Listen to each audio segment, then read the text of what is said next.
This episode of the PC Perspective Podcast is brought to you by Casper, an online retailer of premium mattresses for a fraction of the price, because everyone deserves a great night's sleep. Get $50 off any mattress purchase by visiting casper.com/PCPER and enter code PCPER.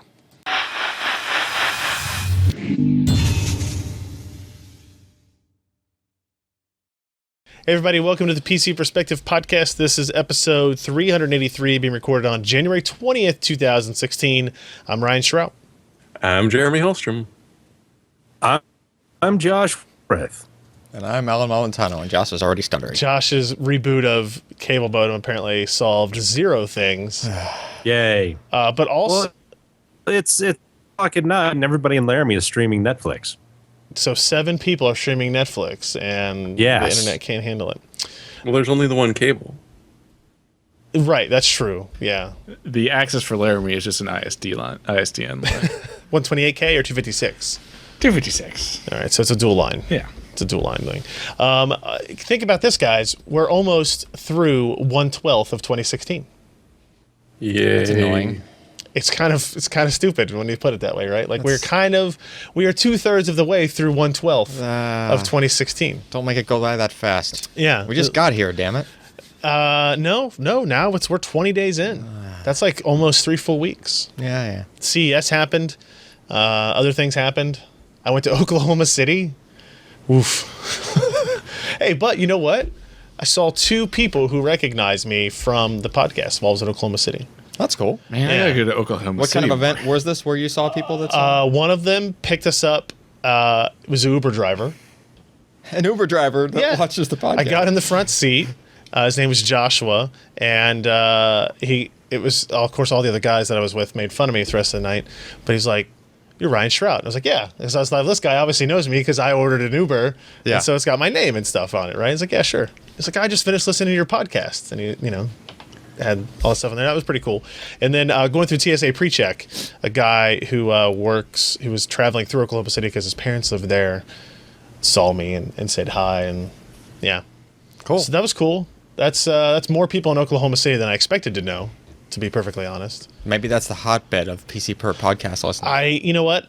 My metrics for the podcast downloads go by country, not by state, but clearly I need to get a little bit more granular in how that stuff is laid out, because who knew because the thought would have been like, well, if you go to San Francisco, you'd probably have a higher per capita people who know what it is, but then you think there's way more people in San Francisco than Oklahoma City, so maybe that's not the case. But it was interesting nonetheless. So welcome to the show, guys. This is our 383rd episode. I already said that. We record the show live on Wednesdays at 10 p.m. Eastern, 7 p.m. Pacific at PCPER.com/live. You can go there. You can watch the live stream. You can hang out and talk in the chat. You can ask us questions. We kind of pay attention to the chat every once in a while to see what's going on. And also, if you need a little reminder, if you say, hey, you know what, that sounds like something I'd like to tune into, but I got a busy schedule. Sometimes it's hard to remember Wednesday nights at 10 p.m., 7 p.m. Pacific. 10 p.m. Eastern, 7 p.m. Pacific. So if you go to PCPER.com/subscribe, you get this little page here.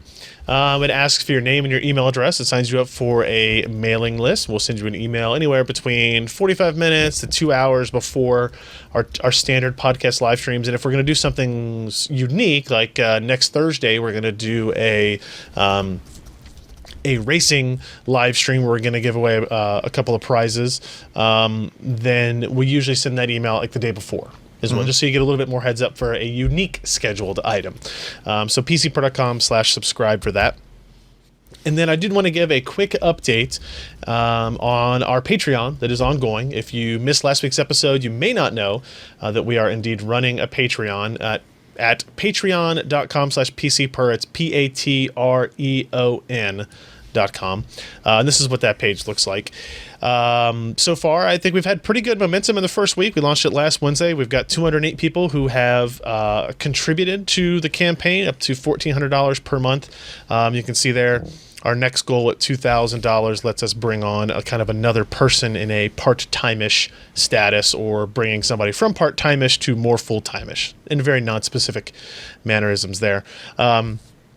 Super excited about the support we've gotten so far. 208 people is a lot. It's a significantly lower number than people who download and listen to the show. So we're trying to get closer to that number. Yeah. Obviously, not everybody's going to be able to, and that's cool. But if you have that capability and you want to read about why we're doing a Patreon campaign, I encourage you to go to patreon.com/PCPER. And I did list the milestones at the bottom here. Because the new iteration of the Patreon page doesn't do it. So 2,000 is kind of like bringing in new blood. 3,000 is when we do the PCPER mailbag on a weekly show. So that's we'll do like a full Q&A show. You email, tweet, Facebook message us questions. We pick a handful every week, do another show, and do that in a pre-recorded or live fashion. We haven't really decided how, but we would do that. At 5,000, we would do another new weekly show where we do some dumb gaming thing every week, where it could be high-end PC gaming, it could be like mainstream PC gaming, it could be console gaming if we find something funny we want to do, or hey, we're going to test out this new wheel or this new Steam controller and see how bad we are. Like I've always wanted to do like one-on-one CS:GO, where one person's on a keyboard and mouse and somebody else is using the Steam controller. Ugh. And see now how good can you get in an hour? I can still kill you. Yes, I'm sure. Wait, with the controller? Yeah. No, I think it'd be pretty bad. See, that's what we want to do. We want to set up that video because I don't think it takes some time to get really good. I think I would be able to do a 10-to-1 KD ratio against Ken if he had to use a Steam controller. No, you're awful. Yeah, but that's what I'm saying. I still think I'd be better than you with that controller. Even as awful as he is on a mouse compared to. Yeah, Ryan is awful, so no matter what, I will be able to shoot him. Oh, is my hypothesis. Shoot, but not kill. That's what I'm going with. It's Counter-Strike. 6,000 is retro hardware video series, and then 70,000 is No More Ads Ever. Not 7. Not 7, no. There was a little bit of confusion in that regard. It's 7D. And I tried to guilt people in. I posted this picture of my daughter as well, which I thought was pretty funny. Yeah, they called you on it saying that's not fair. Yeah, and I don't disagree. This is her waiting in line at the DMV with me, by the way. So the fact that what exactly is that she's in? So it's a car seat. It's a hollowed out Teletubby. It's a car seat.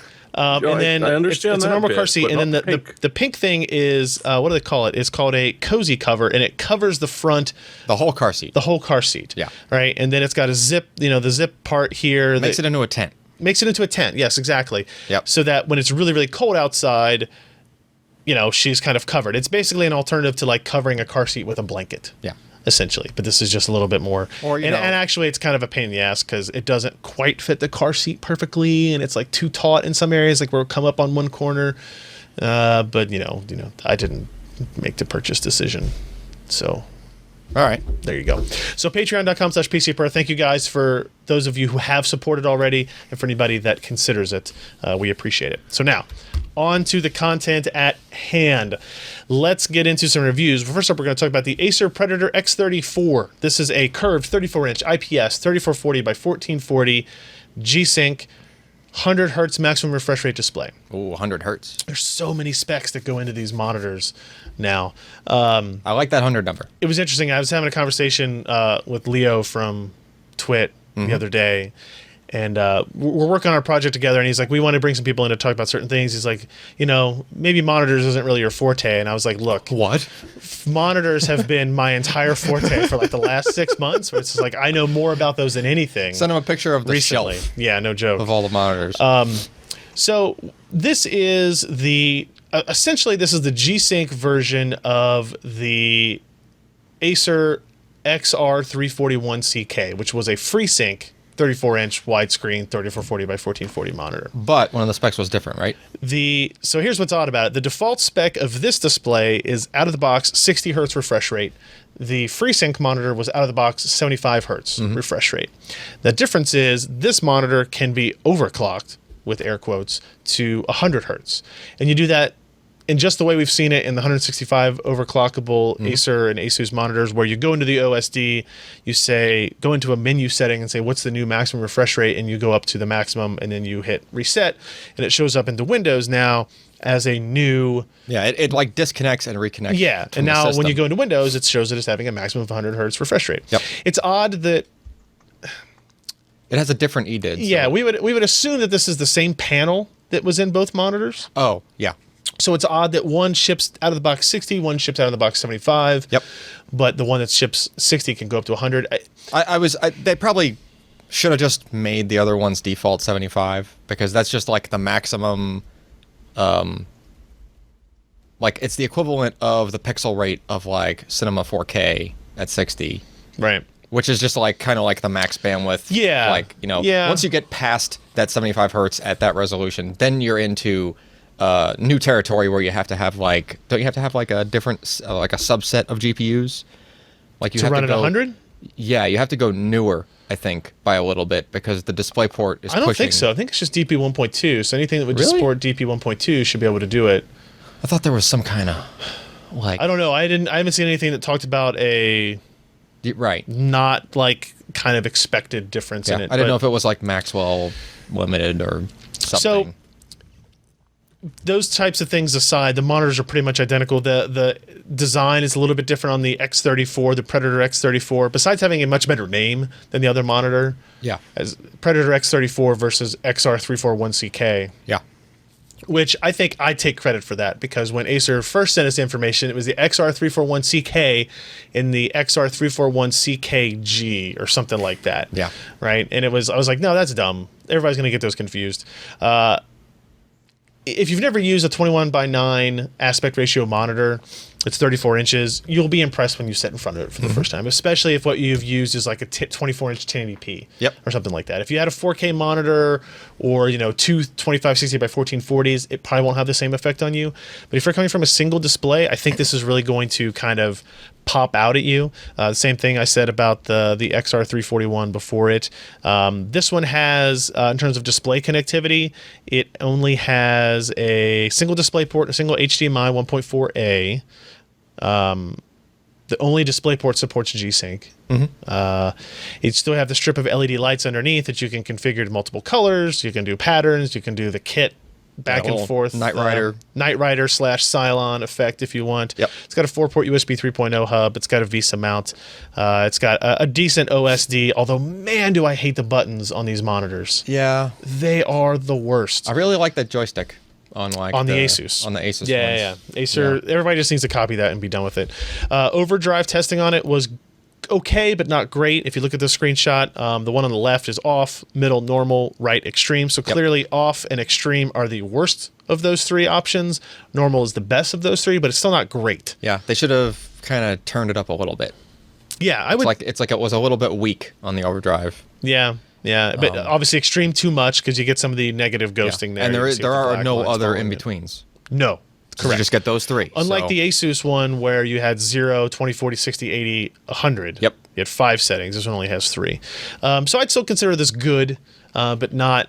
It's not blowing us out of the water. There's room for improvement there for anybody else. Like Asus is coming out with, I can't remember the name of the PG348Q, I think, is their 34-inch. Oh, the equivalent of this. Yeah, the one we saw at CES.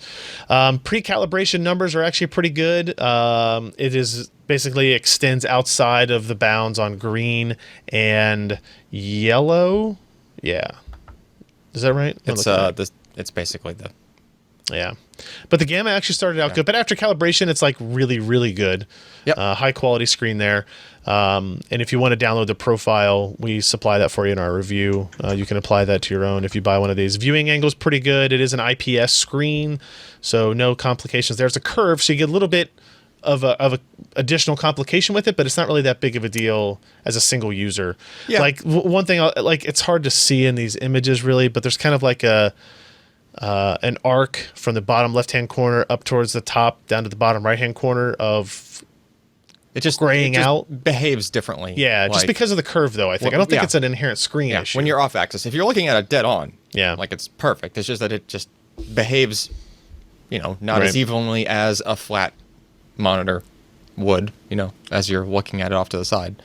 In terms of light bleed, I had people send me tweets and a couple of emails, but hey, I had read about light bleed issues on these monitors on like Newegg reviews or whatever. Yep. For what it's worth, our sample had a little bit, but not much. So Yeah. it's going to be impossible for you to tell. You need to go to the website and look at the review and then blow up the full-size image to look at it, because it looks like nothing in this as I look at it now, but there's actually a little tiny bit there. Yep. And then I did this artificial kind of cranked it up. Photoshop editing, kind of lowering the brightness thresholds for it. And so you can kind of see where, I don't know how to say this. I guess if there were any more issues with shipment or defects, like that would be where the light bleed would come from. Yes. Essentially, right? So you can kind of see in the top left-hand corner and the top right-hand corner. Interesting that they're different shades of color. Yeah. But I mean, like we were doing that with like all the lights out. Yeah. And like, you know, if you have any kind of lighting in your room, the bleed that we saw would probably be not noticeable. Right. Now, obviously, everybody's unit's going to be a little bit different there because it is a build quality issue as much as it is a design issue sometimes. Yeah, it's like you can just kind of pinch the edges of a display, and sometimes you can change how that bleed happens. Even like a really good monitor. Yeah. Yep. Gaming was on this is great, as you would expect. It's G-Sync. It works flawlessly. Yeah. 100 hertz refresh rate at that type of resolution is awesome. Yeah. And you can tell a difference going from, like, a very noticeable difference going from 60 to 100 even on your desktop. Right? Yes. Moving windows, moving mouse cursors, that type of thing. You do need some significant GPU horsepower to power 3040 by 1440. But again, the benefit of having G-Sync is that if you don't have it, then that's fine. Right, like you're still tear free. You can run 30 or 40. You know, it's not great in terms of smooth and not smoothness, but in terms of just frame rate. Yep. So your latency is going to be a little bit higher. Yep. But smoothness and tearing won't be an issue. The biggest problem with this monitor is price. As I published this, it was $1,299, I think, on Newegg, and a little bit more on Amazon because it was out of stock. So only third-party resellers were shipping it. The equivalent Acer XR341CK that has 75 hertz instead of 100 hertz refresh rate. That's really the only difference, except for G-Sync, FreeSync. Yeah.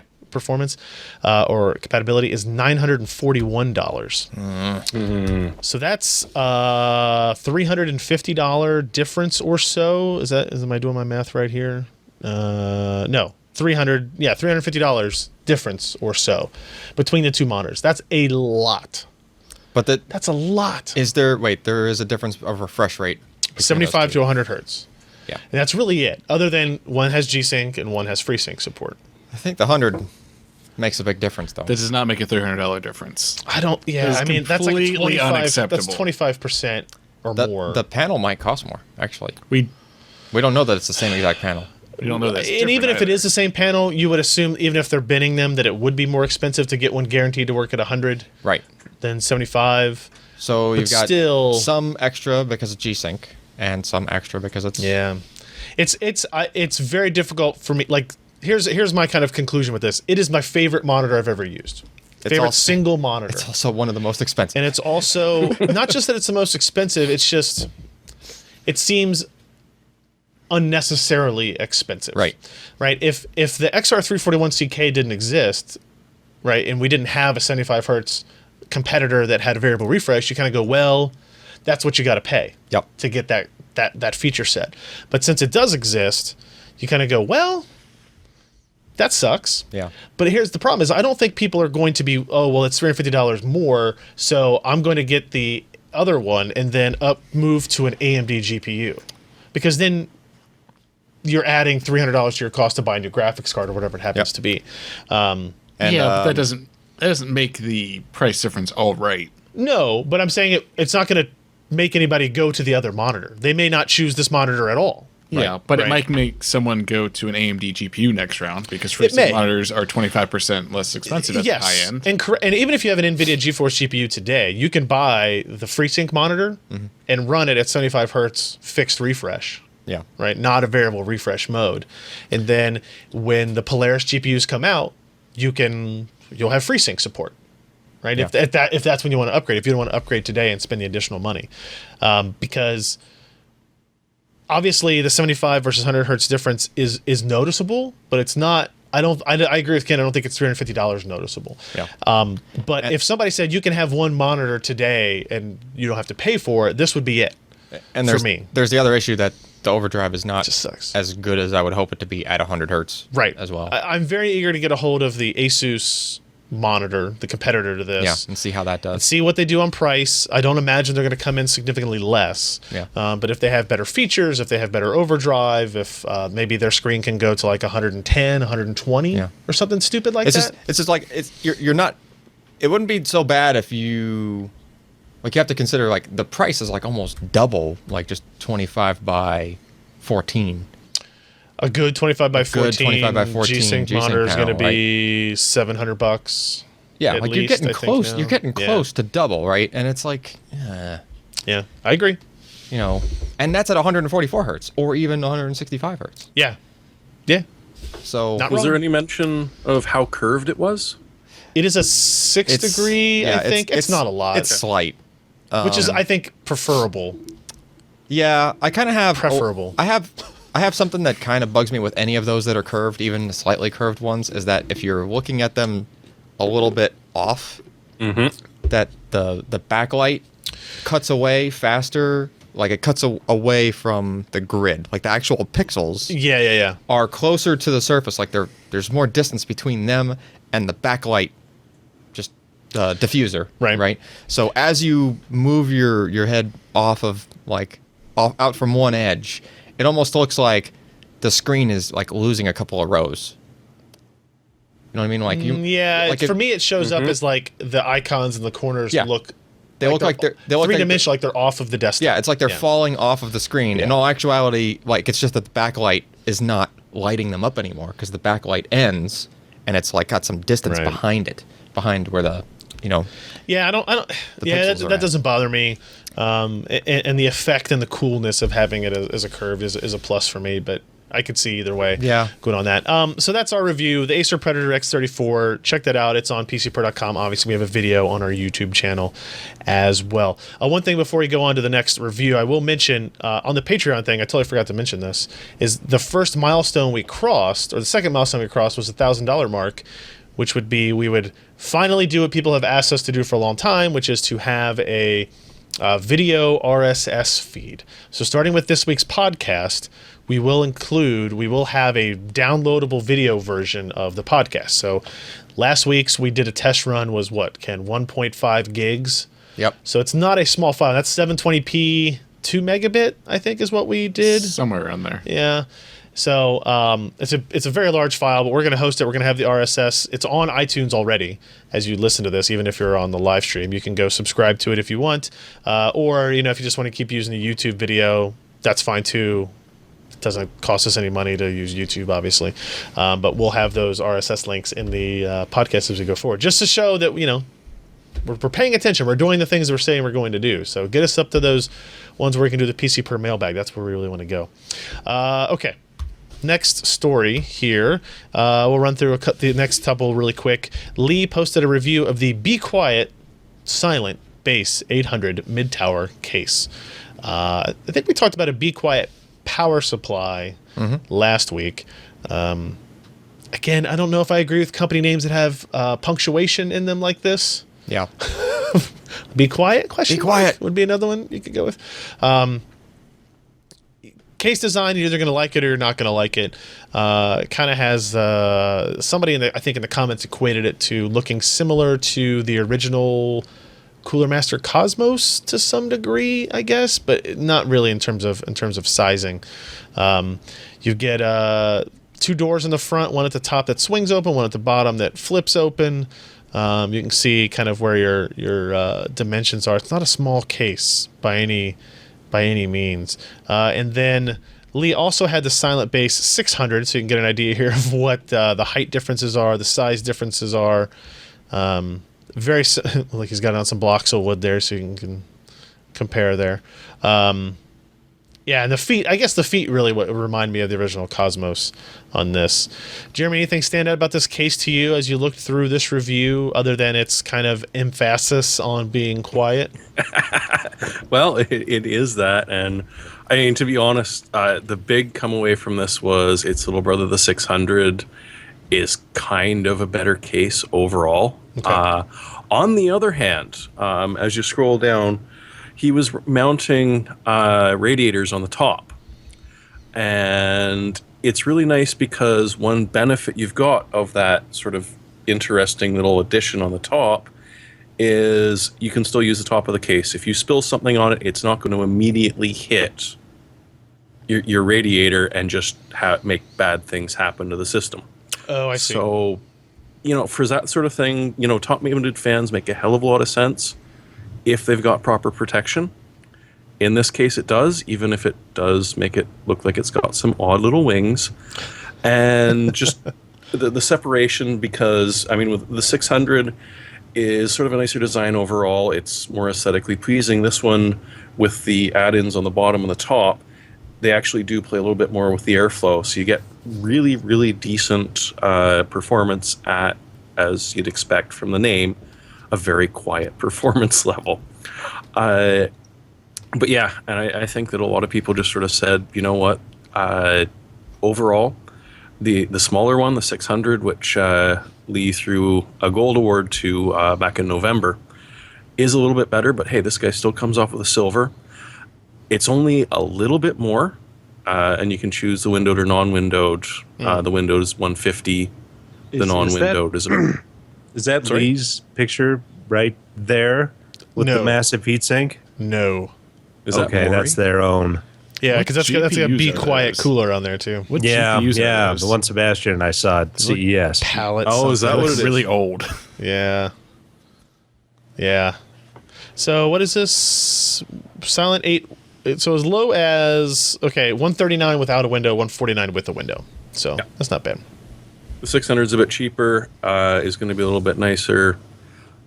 It's quieter, but on the other hand, you're going to get a lot more drives than the 800, and it's just going to be a little bit more rugged.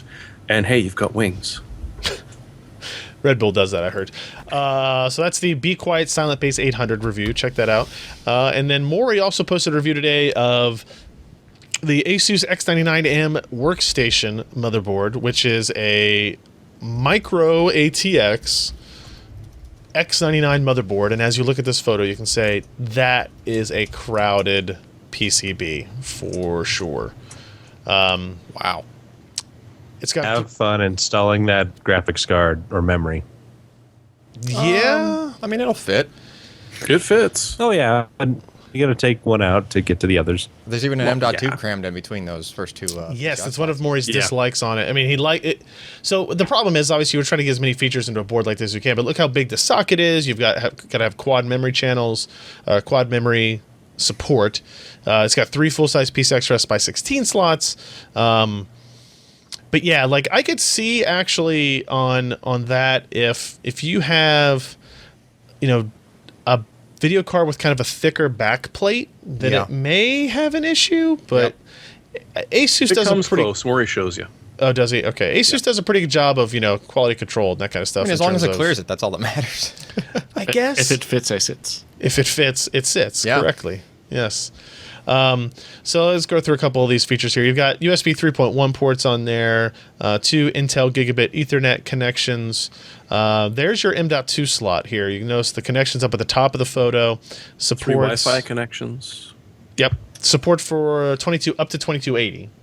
Is that good? That's the one you want to get for most of them. Now, Maury didn't like the fact that its placement there means that you can't access it without removing the GPU. Yeah, but you don't need to just You shouldn't. Yeah. People upgrade their storage. M.2 SSDs. No, but maybe you built this system and now you bought a 950. Sure. Well, now you've got to take the video card. That's if you had water cooling or something like that, it's just not ideal. I'm not saying it's like they don't really have a choice. Right. Right? You could put it on the back of the motherboard, but that's not any better. Yeah. They could have done it vertically like they did on the X99. They could have done it vertically. I think for small form factor, you get into more issues with that too. I think the M.2 thing is not going to be a thing where you're just frequently. No, but nobody has it. Yeah, because how many times do you ever image an M.2 thing? Well, even if you did, you don't have to pull it to do it, right? Well, it's just if you're replacing with something else, obviously. Yeah. But yeah, it's not like most boards have more than one M.2. Sure. Out of all the components in your PC that you touch the most, storage is at the top of that list. Storage is the thing that you touch after you install it. You don't touch a CPU after you install it, really. You don't touch a heatsink after you install it. Yeah. Storage is the only thing you really touch. Here's a better picture of it, actually. Here's that M.2 between the PCIe connections. So it's got the Crystal Sound too, so you got the separated PCB there. It's got a COM port, like you do, I guess. Connection will never die. That's right. Plenty of SATA ports, 8 SATA ports on it.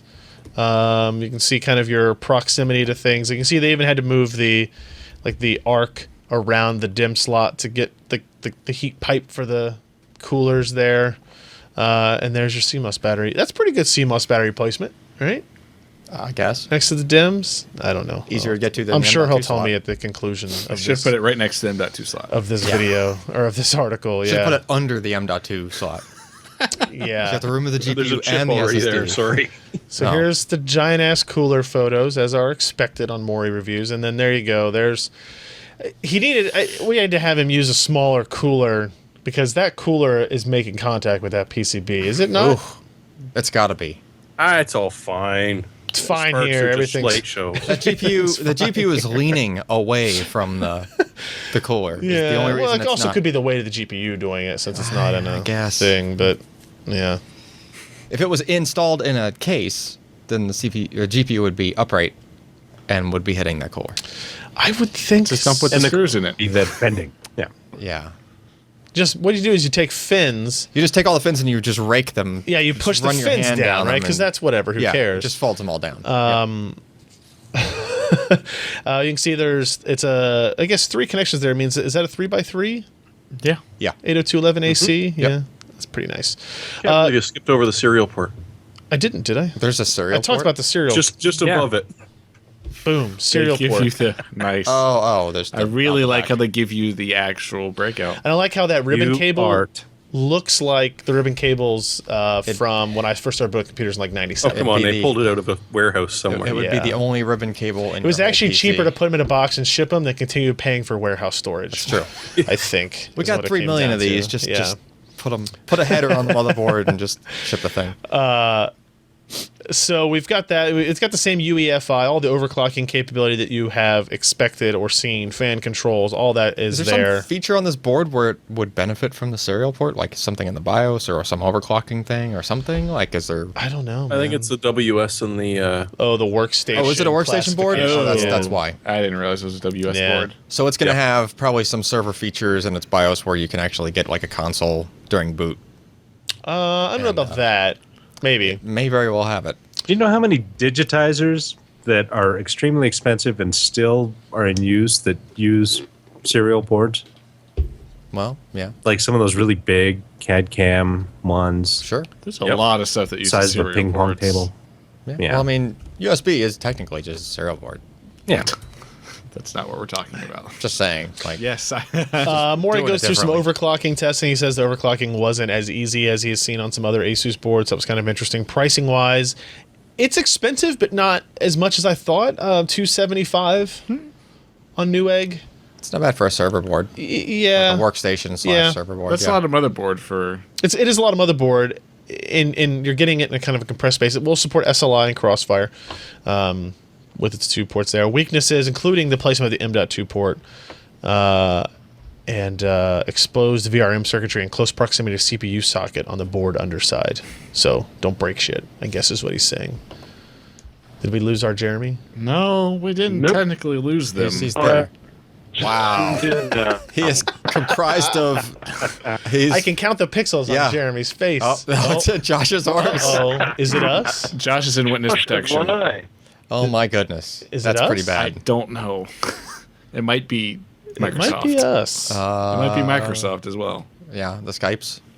All right, up next, we're going to talk with Josh, who's going to tell me all about how well AMD did in their Q4 and fiscal year 25-15. Oh man, Going into the 20 future. Wow. 2015. Also, 25-15.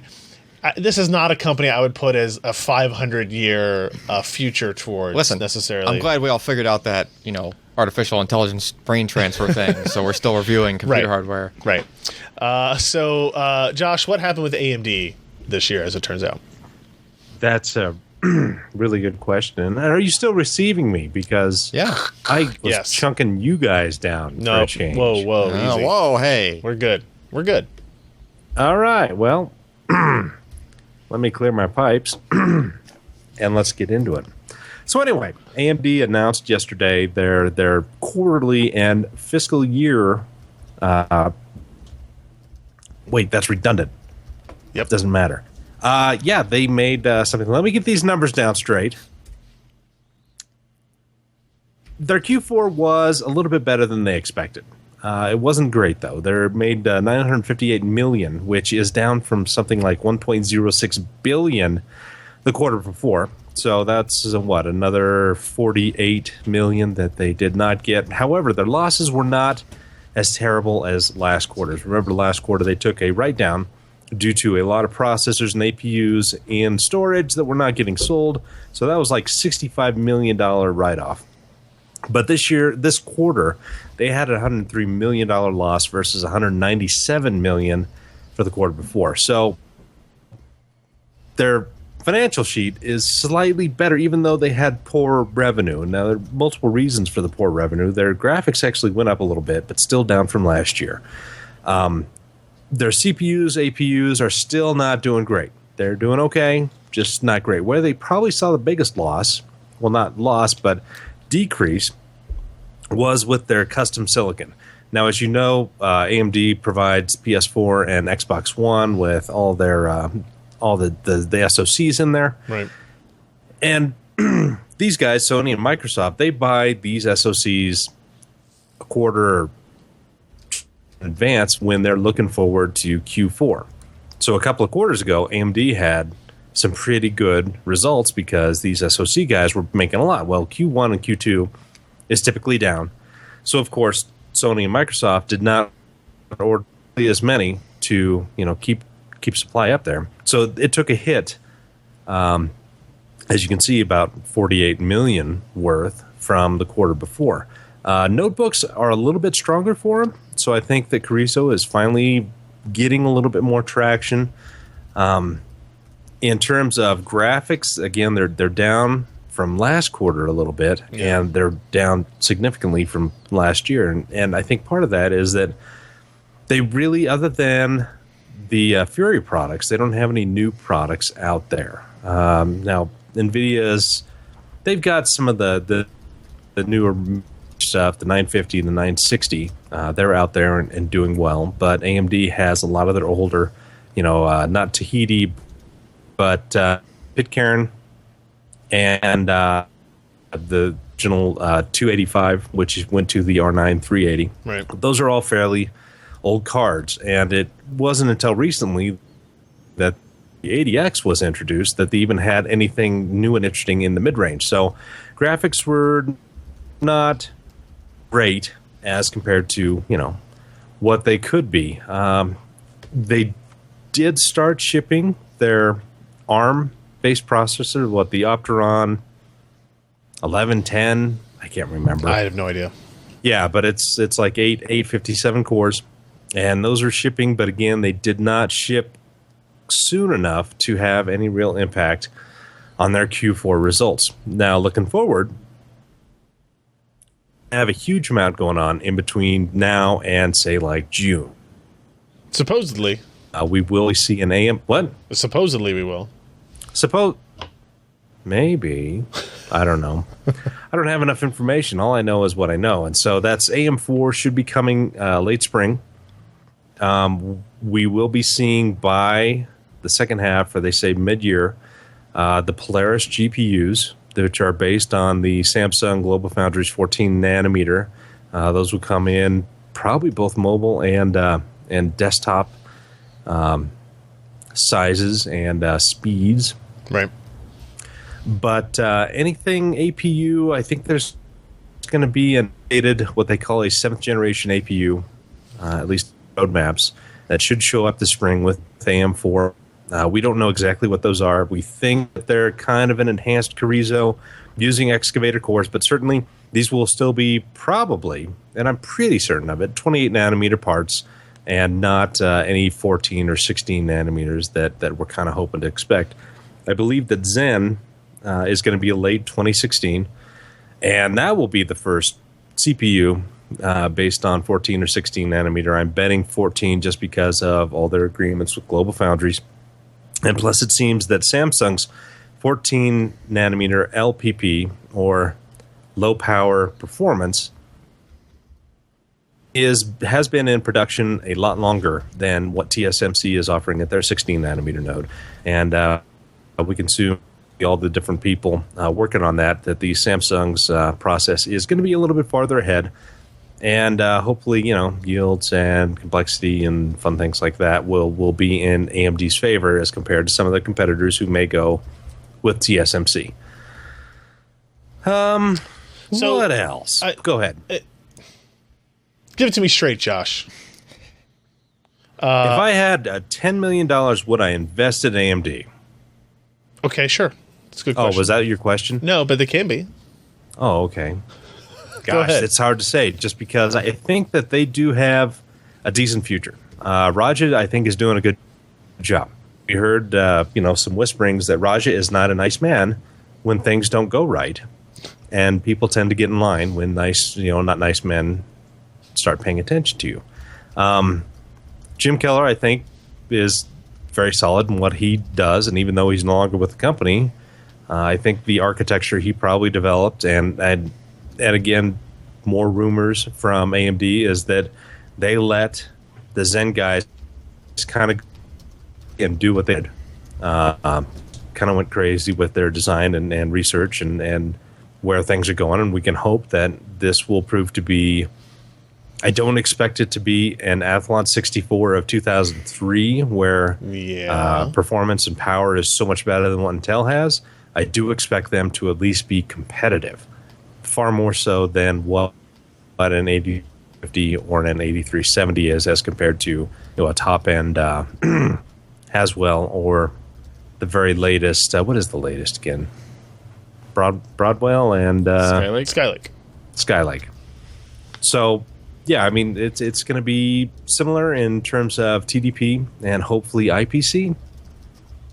But, it's going to be a little bit bigger in die size because Intel does have a much better process technology than anybody else right now. And they're, even though it's had hiccups, they're shipping far more CPU dies out there at that process than anybody else.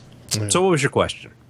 I mean, it just happens every quarter, right? Like, well, I remember back in the early 2015, AMD said we're expecting to break even by the end of 2015. Yeah, and it said they're 103 million in the hole in Q4, and they lost 600 million the year over. And as compared to 2014, their fiscal year was something like 5.51 billion, and now it's like 3.88 billion. I mean, it's a significant drop. Do you think overall revenue? Do you think AMD just has to split off their GPU division to have something profitable? And then I think that would be really short-term thinking, because as we go forward, GPUs are going to become even closer to CPUs about where they're going to be. I mean, they're all in the same die, but the amount of interoperability between them is going to improve. I guess. And that's something else. If they drop the GPU guys, it's kind of like Adreno. I mean, what if they'd held on to Adreno and really pushed that and were a competitor with the Mali people?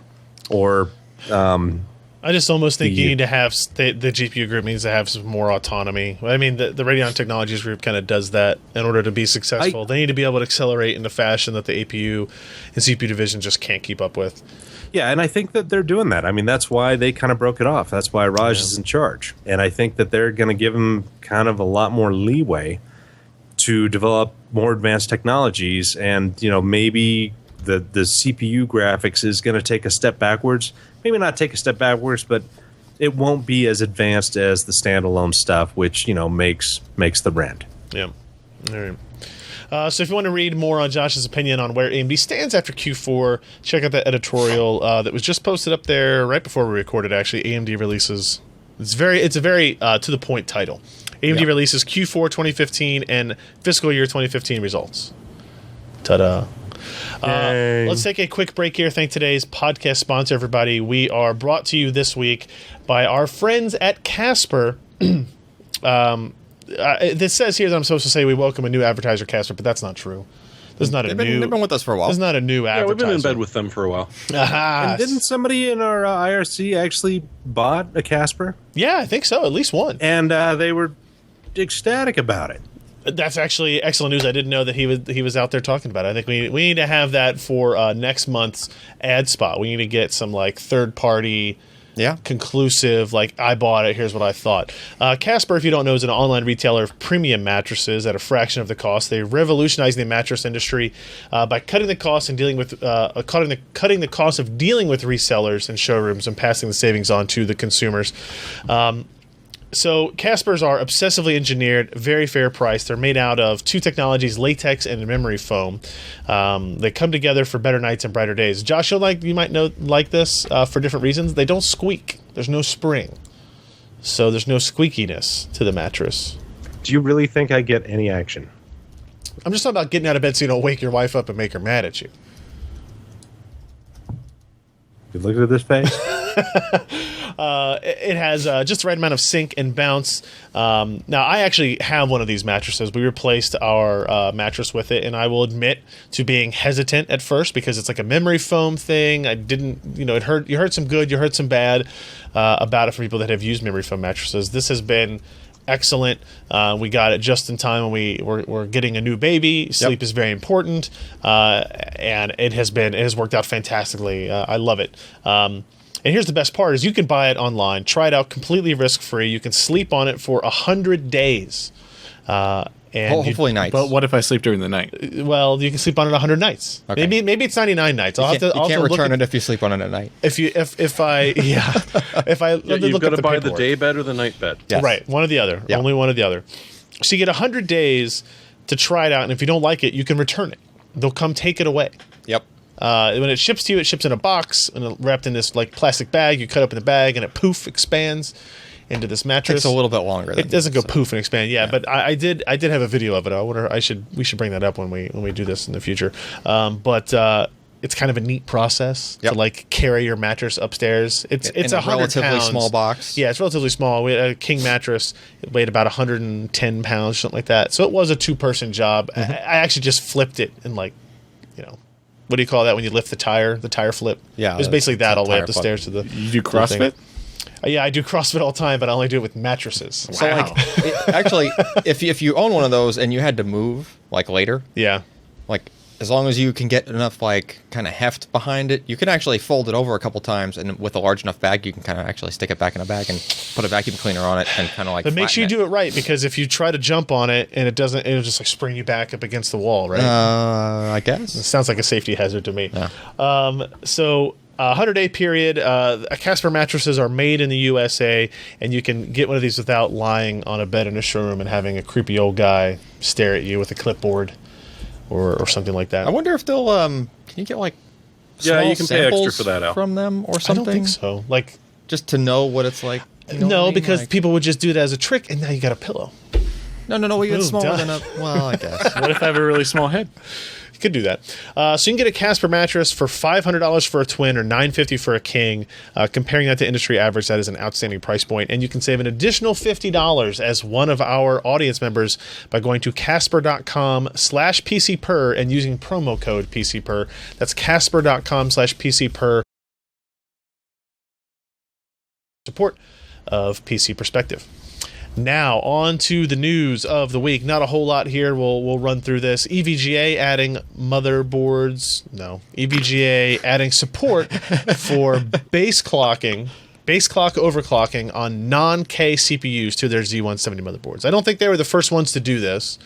And I'm still not sure how Intel feels about it. But I guess it doesn't What are they going to do? I mean, what they would do is they would stop giving you chipsets to make motherboards to sell. Oh, they like money. They do. Yeah, and I think the enthusiast market is just in a place where Intel's like, whatever you guys do, it's fine. Turns out whatever. Just don't get a suit. Yeah, we don't break stuff. So EVGA, Jacob from EVGA says new Z170 BIOS for B-clock overclocking on non-K CPUs coming right up.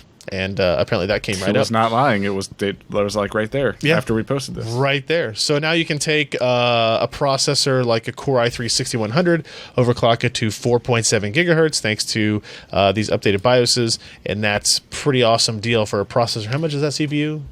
Like $110 or something like that? I think so. I think Jacob should send us one of these boards. Jacob, send us one of these boards. We've got the processor. We've got an i3-6100. We do have an i3-6100 still in its box unopened. I'm sure he's listening, so he'll just send us one. Yeah. No, just send us a board, and we'll run through that test with it. Yeah. And then there you go. Send us your lowest priced Z170 board that supports that capability. That way it matches with the low cost of the So processor. other non-K CPUs, you can't even base clock, overclock? Correct. Huh. Yeah. Is it just that the option just isn't there? Yeah. Okay. Yeah. So I mean, in theory, like all it takes is a BIOS switch, but it's. I don't know if there was some like you have to go through some kind of validation for Intel at the beginning that you Sure. don't now, or Intel kind of in back channel said, oh, "Okay, fine, now you can enable it. That's fine." Yeah. I don't know exactly what the. What Just the still weird that it's only internals of it are, one manufacturer. It's you know. not only one. They're like the third to do it, I think. Yeah, ASRock Oh. did it. I know. Supermicro did it. Oh yeah, it was Supermicro as- did it. From what I heard. When is Asus going to do it? That's what I'm wondering. Well, now you're asking for the biggest person Right. to try to get it. They're on the ones that radar. actually have something to lose from it as well, but Too big to fail. too big to fail. Speaking of interesting motherboard releases, Gigabyte launched X170 and X150 motherboards. Bet you guys can't guess what these are. I've never heard of that chipset. That's a chipset that doesn't exist. What? Okay. It's because they're based on the Intel C236 and C232 chipset. Okay.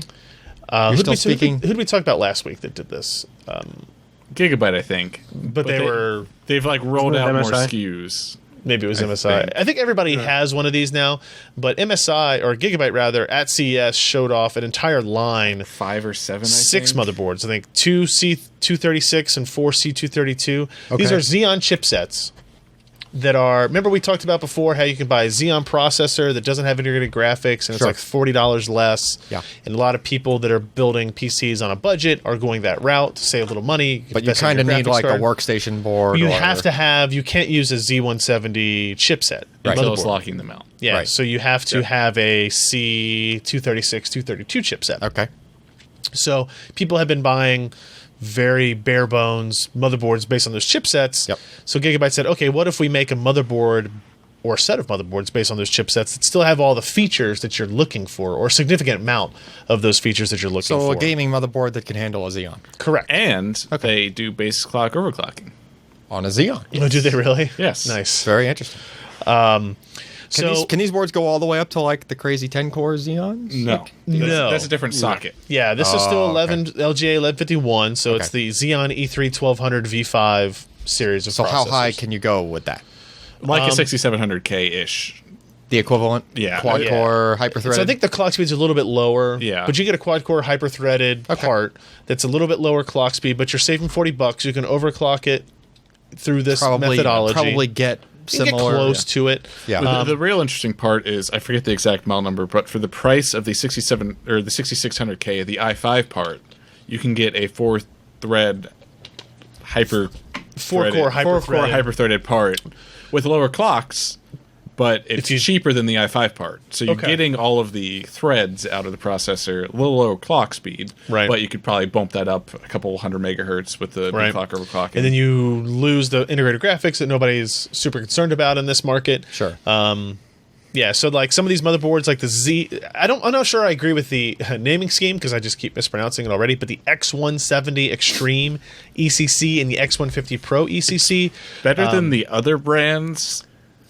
that actually I forget what the like Asus and MSI brands were, but they're more confusing. are they? So wait. So they're calling it X170, but there's no such thing as an X170 chipset. It's a C236 chipset.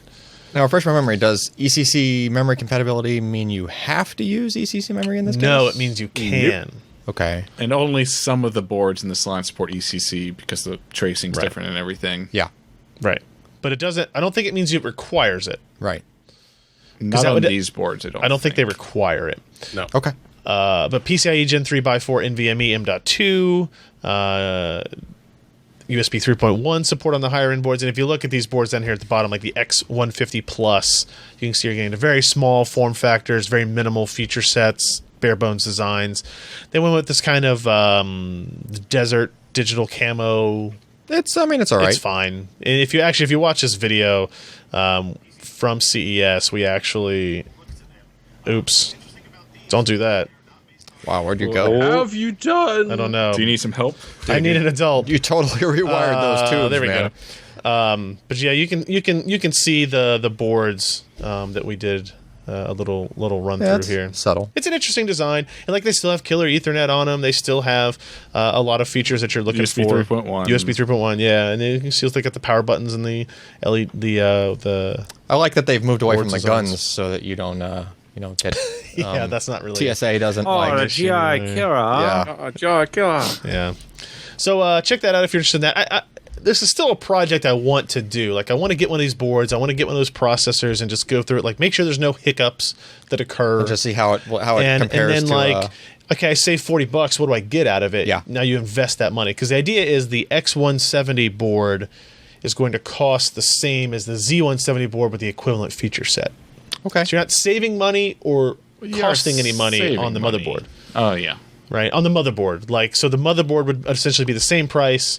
You're saving money on the processor. Right. But depending on what part of the GPU market you're in, $40 can make a lot of difference. Yeah, no, it can. Yeah. It So can is make a that- lot of difference. You can put bigger SSD, all kinds of stuff. Are those Xeons going to necessarily stay $40 cheaper with this increasing the demand? Yeah, that is up in the air, right? Like, but it's something that's been going on for a little while. Hey, this is a nice quality video, Ken. Good job. Thank you. Yeah. Is that in 4K?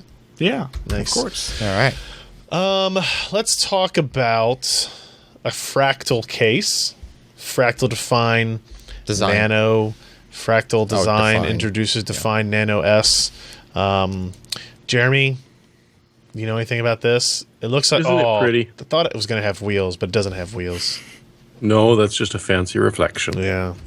But it is pretty, and as you'd expect from a Mini-ITX case, it's a little bit small. You can already see at the back there's two expansion ports, but a full-sized ATX power supply, which is nice because in some of these cases they don't give you that option.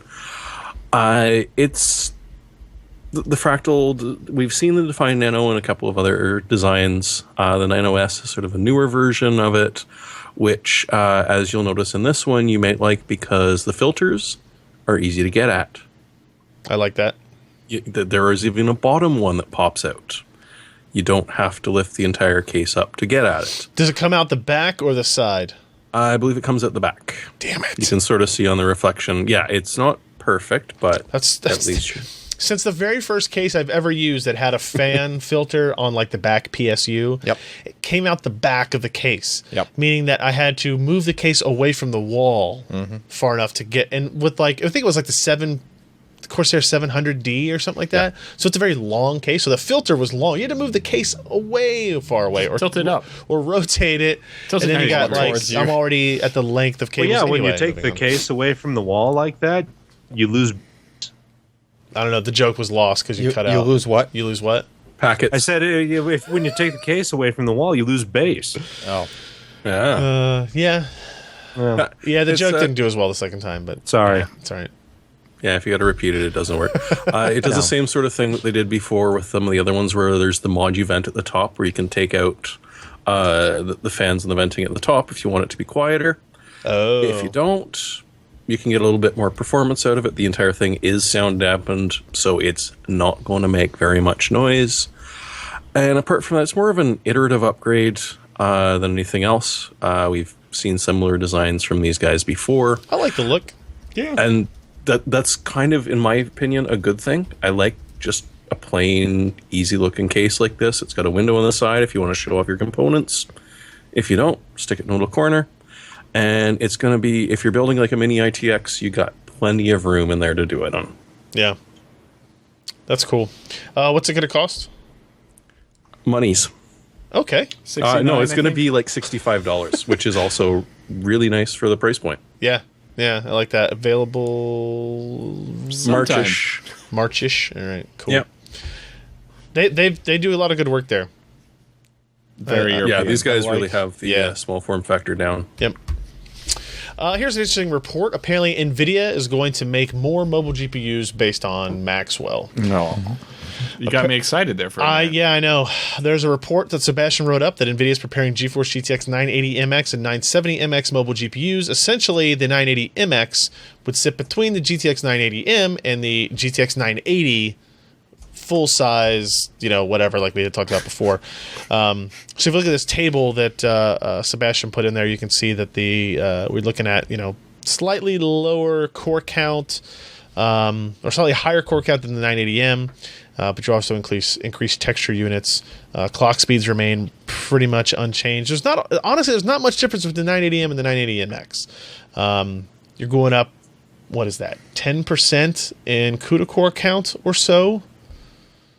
And then the 970MX sits between the 980M and the 970M, and it kind of drops 10% core count away from the GTX 980M. So I'm not sure why this is happening, why it's happening so late in the life cycle. Maybe they just have better yields. Because it's good to the last drop. They don't need to chop off as much anymore, so they can just do this. Because they're still claiming the same TDP of 125 watts. Certainly doesn't seem like a marketing thing, because it just makes so much more confusion. Yeah, like this table sucks. Like, I mean, look at it. At CES, we had to ask everybody, okay, 980M or 980? Now it's 980M, 980MX, or 980? Yeah, a bio's saying in the chat that it's clocked higher, but it's going from 1038 to 1048. That's 10 megahertz difference. Yeah. That's it. It's groundbreaking. I mean, But come on, right now, these chips have got to be cheap to make compared to when they first started, and they've got to have a lot of them sitting around. yeah. This one bin's about 5 megahertz higher, so does a different model. I mean, it will be faster. Like a 10% boost in shaders at the same or slightly higher clock speed will be 10% faster in processing, right? Like it's a thing. It will happen. Yeah. That's how math works. But I don't see it as being necessary. Like if they had actually cut the difference, if they'd split the difference between 2048, 1536, gone with 17, whatever the number should be, right? Now you'd maybe talk about it, and you bring up the clock speed somewhere as well, because the clock speed of the full 980 is 1200 megahertz. So, yeah, I don't know. Seems odd. Like I said, it seems oddly timed. I don't know if they're It's just product segmentation to give OEMs more freedom in pricing their products. It's just the mobile game, like the mobile gaming market, seems so much more complicated to me than the desktop gaming market. And it's not the case that there's less SKUs on the desktop, but for some reason the segmentation is there, easier in my mind. Yep. Right, and I'm working with MSI to try to get like a thing where it's like, I want you to send me each of one of your laptops, gaming laptops, so I can actually see what the differences are as we go up the whole stack, and then maybe have a chance of even remotely explaining it to a consumer about why you would want this laptop versus this laptop. Why do you want a GT80 for $4,000 versus a GS60 for $1,800, right? Mechanical keyboard. Mechanical keyboard is indeed the answer. SLI 980s is also good. An 18-inch screen will probably help too, if you have all the monies. So there's that. Samsung apparently has announced mass production of HBM2 memory. Josh, anything interesting from this collection of data or this fancy visual? Kind of nice in that JEDEC approved a kind of higher end spec for HBM2 memory. You can have up to 8 gigs per stack if I'm reading them right. I think they're only showing 4 by 8 here.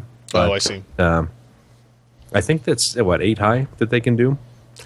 And yes. that allows you to have graphics card with 32 gigs of space.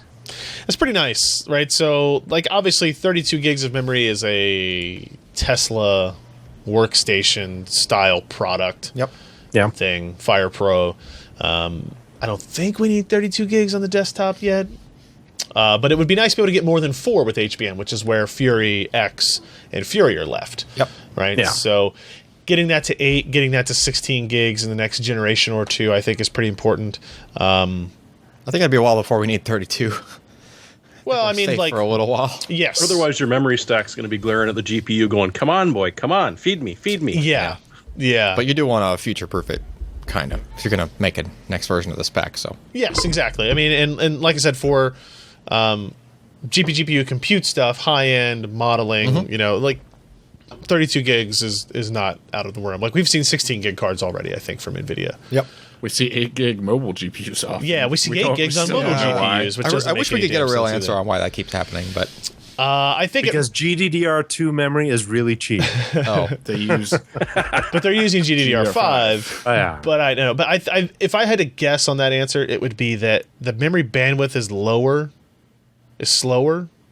Like the memory clock speed. So they're trying to compensate So they by having compensate more by having guys more at it. frame buffer, so that it's. But it doesn't need it because It's you're a on check 1080p mark. screens. Come on. yeah. Right. well, they're 4K laptops. There are so some are coming out that way. Yeah, the EVGA is going to have a 4K G-Sync gaming laptop. But I this guess year. somebody This must quarter, have I figured out somewhere that like the power ends up better.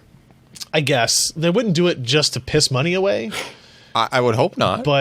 and I can't imagine that a checkmark feature would really be worth that much at that point. Yeah. But maybe Well, they're probably getting a really good deal because memory manufacturers, manufactured this, pretty decent sized memory chips, but they're really slow and nobody's buying them, and so they're going to the laptop guys like, so some memory, yeah. got it cheap. Open up the Nice, thing, and nice. it's like, hey, we can say we got 8 gigs of memory on this thing, and upsell that, and we're getting the same amount for half the price, and I don't know. It's But you know what's really nice about these? what's that? If you've got 4 stacks, Yeah, it's 1 terabyte a second of bandwidth with HBM 2.0. it's pretty good. That's really nice. Pretty good. I like it. I'm a fan of it. I just the Fury X thing limiting to 4 gigs. It wasn't really a concern, except that when your own company was bragging about releasing an 8 gig variant of the 390X like literally a month before, it's kind of hard. It's not hard. It's easy for the competition to go ha ha ha, point that out and kind of make a big deal about it. But insane amount of bandwidth. Holy crap! hell yeah, man. That's what GPUs need, man. Like if you had 32 gig on there, like that's all of it, and like a fraction of it. So it's just everything. It's just like you go through all of the memory on the whole. Like, Yeah, seems reasonable. I don't see a Man. problem with that. Yeah. like yeah, it's definitely beneficial for like that whole compute stuff where you have like you're going through a crap load of data that's on the card. Yeah. Like it'd be like find all the instances of this in all of the memory. Like maybe then it mega could- textures will work. No, Maybe No. no, okay. no, not even now. No. No. Okay. Sorry, John. Real quick before we move on to the next story, somebody asked in the chat room about our new background. This is actually one of our Patreon contributors sent me an email and said, "Hey, I want to help do some other stuff. I do graphics work, blah blah blah." And his name's Ben Hannon, and he sent us this. This is one we're trying out. Looks pretty cool. I like it. We're gonna do some tweaks. Try Are to you get going it to animate it? It is. It is It's really animated slow. very slowly. We need He's not the Oh. first person to ask that. we need the things to go a little faster. I do think it animates faster at the beginning of the loop video, and then it slows down. It does. So, little tweaks here and there, but we liked it, and I kind of tried to match the background to it to some degree as well. Now we just got to redo the whole thing back there to be like this. Right, stuff. we're just going to CNC. Yeah, there it restarted. Yeah, we need to make it loop a little bit smoother. Yeah, see, that's nice. as If well. it did that the whole Yeah. time, that'd be cool. We'll figure this out. Okay, on to our last news story of the week. ECS LIVA, that kind of the company's series of small form factor PCs, like really small, kind of Nook-sized devices, Yep. is now moving on from eMMC, thankfully, Okay. to include an M.2 port in their next iteration, apparently. No? no, not quite. The LIVA X2, which Sebastian reviewed, already had an M.2 slot. Now they're populating it in the default Are they configuration. taking the eMMC out? I think they are. I think they're Okay. not putting it on the board So anymore. they're not gonna make it a secondary drive or some shit. Okay. All right. So that was like the eMMC before was rated at like 150 by 40, which is not awful. It's pretty good for eMMC, I guess, but I'm trying to run Windows on this machine. So now they're going to see, they're going to have machines that include M.2 SSDs without eMMC. So in this case, they're using an Intel-based 120 gig drive. It's M.2 SATA, so slower than M.2 PCIe, but still, that's a huge jump forward in terms of latency and bandwidth and all that type of stuff.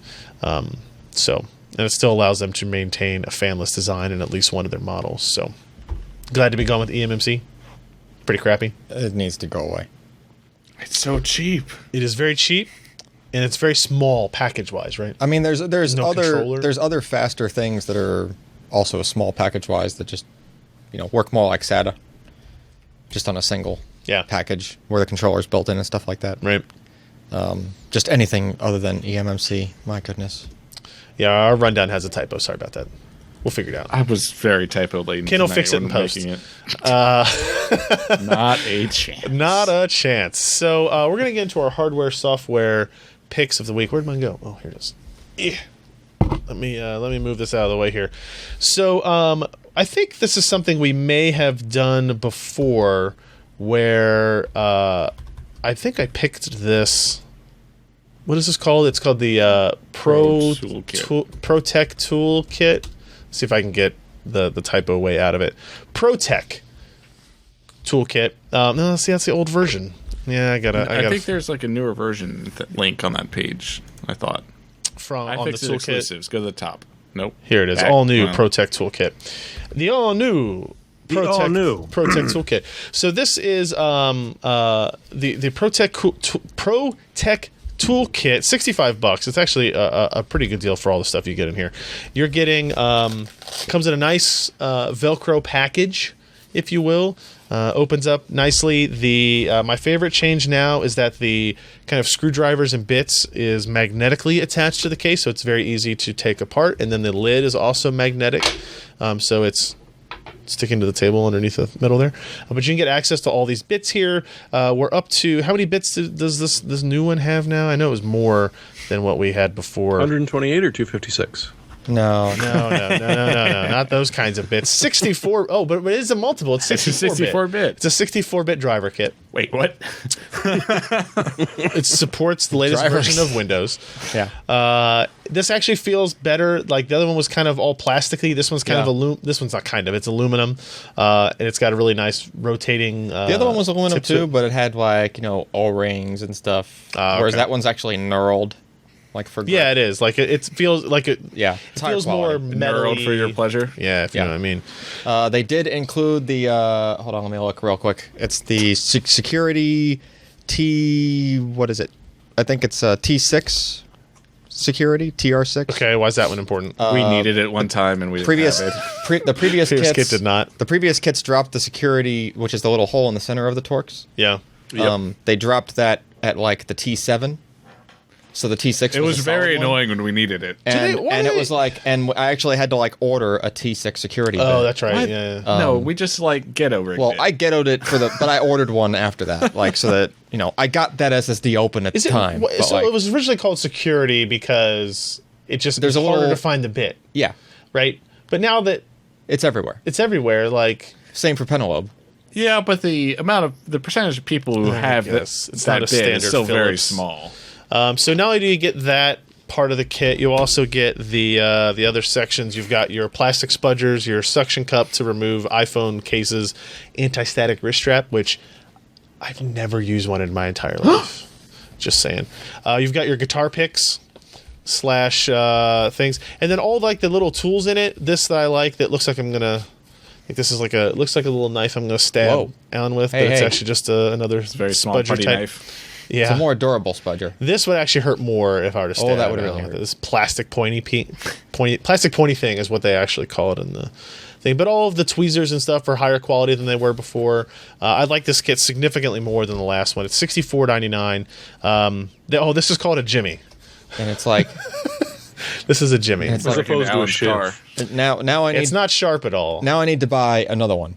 It's like I thought I had all of the other. Right. I have like their old micro bit kit Okay. in the old version of the Pro kit, like the fold up thing and everything. Yeah. And I also have their macro kit, which is like the actual 1/4-inch driver, all the different bits and everything. There's like 100 and something of those in that, Yeah. which is pretty cool. So I mean, it packs up into a pretty small little container here.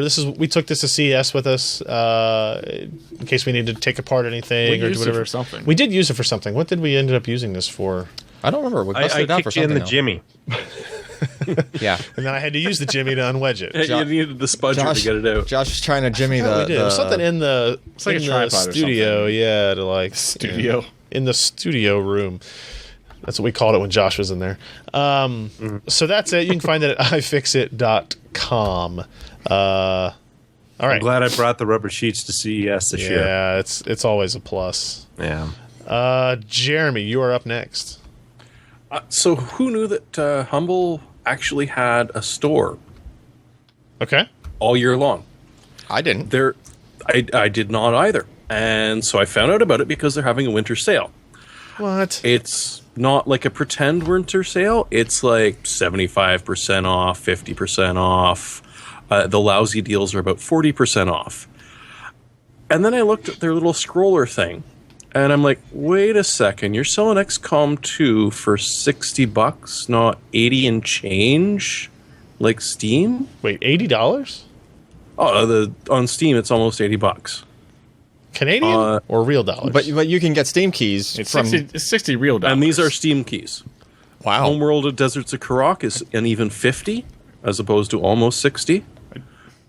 It's good to know.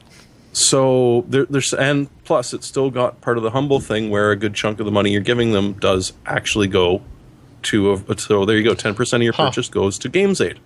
But you scroll down and what's on sale is pretty interesting. If you can pick it up Rocket League, you can buy it for $14. How much is it on Steam right now? More than 14, obviously, right? It's 19, Yeah. I think. Yeah. I mean, one of the worst ones I found was Just Cause 3 is $48 US.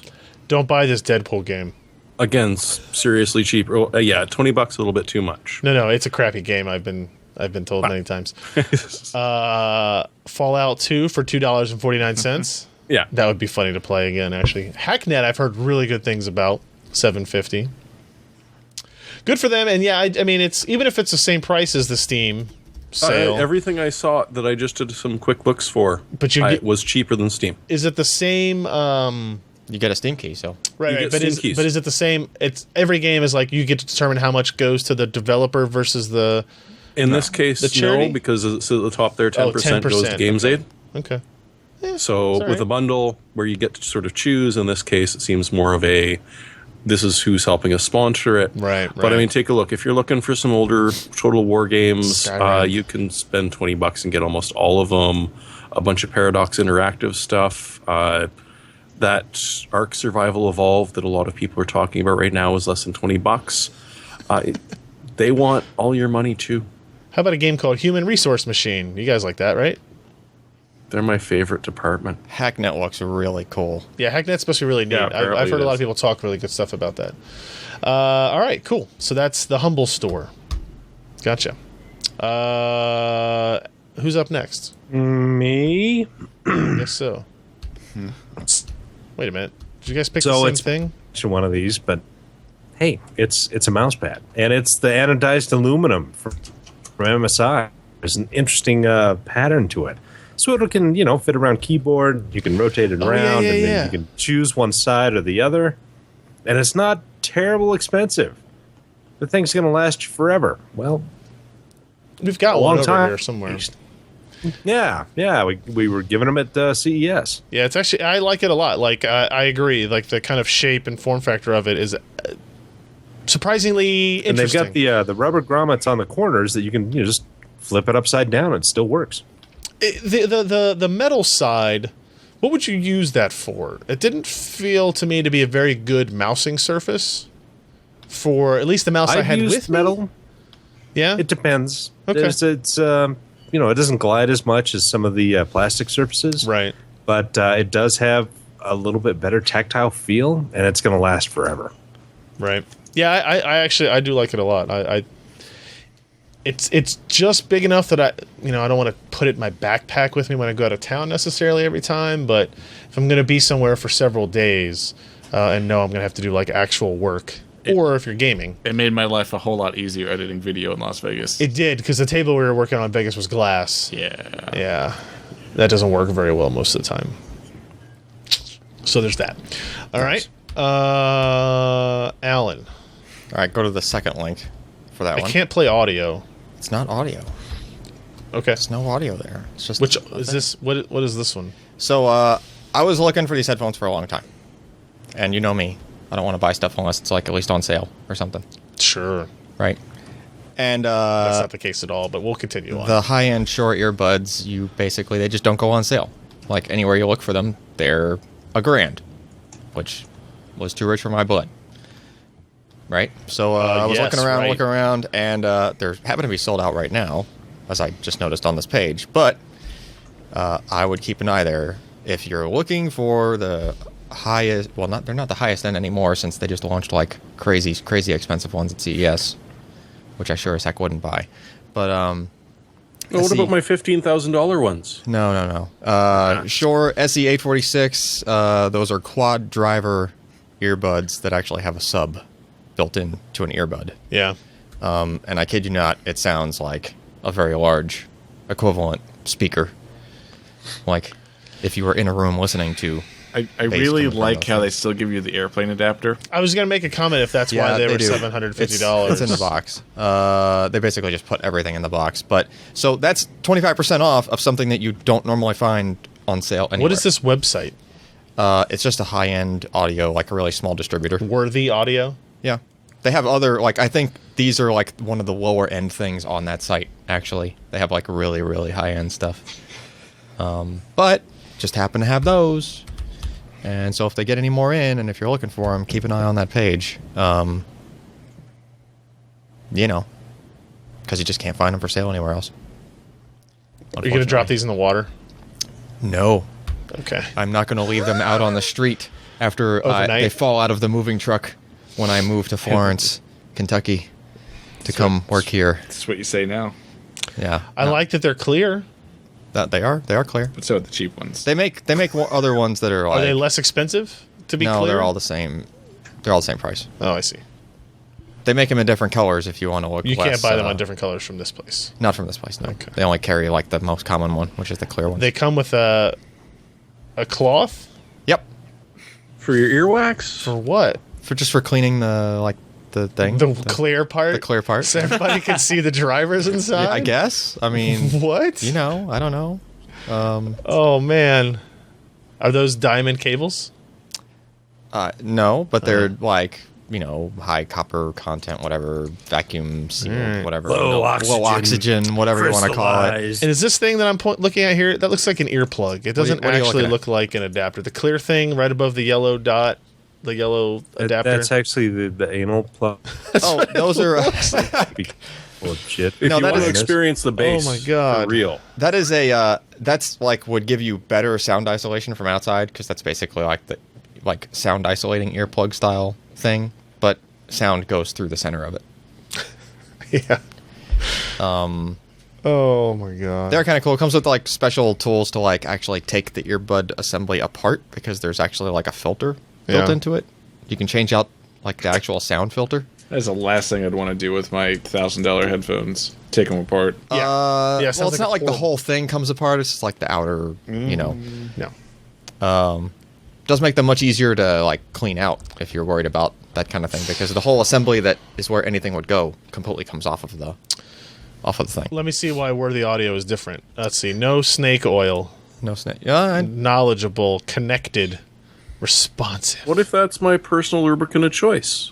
I will say Snake oil is expensive. I that ordered way. from those guys. I got like real. They didn't try to upsell me anything. They're just like That's because they're not like a know, Brooklyn-based simple- camera store. It's because No, you bought it was just- expensive headphones. They don't have to upsell you. that was. That's true.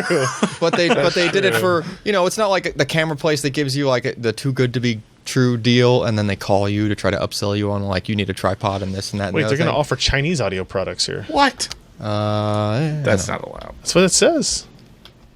Anyway, if you have an opportunity to listen to SE846s, don't do so until you are capable of purchasing them. That's all I'll say, because they sound pretty darn good. Anyway. Yep. Yeah. All right. That's the end. Thank you, everybody, for joining us this week. Wednesdays, 10 p.m. Pacific. Nope. Wednesdays, 10 p.m. Eastern, 7 p.m. Pacific is when we usually record the show. PCPER.com/live, PCPER.com/subscribe. If you want to sign up for that mailing list. PCPER.com/podcast is where you can find all of the links to the RSS files, MP3 files, and yes, we will have the new video RSS file there, as well as the link to the video iTunes page as well, which if you just go to iTunes and search PC Perspective Video, you should be able to find that now. So that's pretty much it. And of course, again, if anybody would like to contribute and support us on patreon.com/PCPER, we would greatly appreciate it. And we will next work week, hard. next Thursday. Oh, yeah, we'll probably have a racing live stream where we will be giving away the Thrustmaster T1 back wheel. So join us, race with us. He said Thrustmaster T150 wheel. Yes. For those of you who broke up. His packets keep dropping. His packets broke up again. So, Damn it. So yeah, that's it. We'll see you guys next week. I'm Ryan Shrout. I'm Jeremy Hellstrom. I'm Josh Walrath. And I'm Allyn Malventano. Goodbye.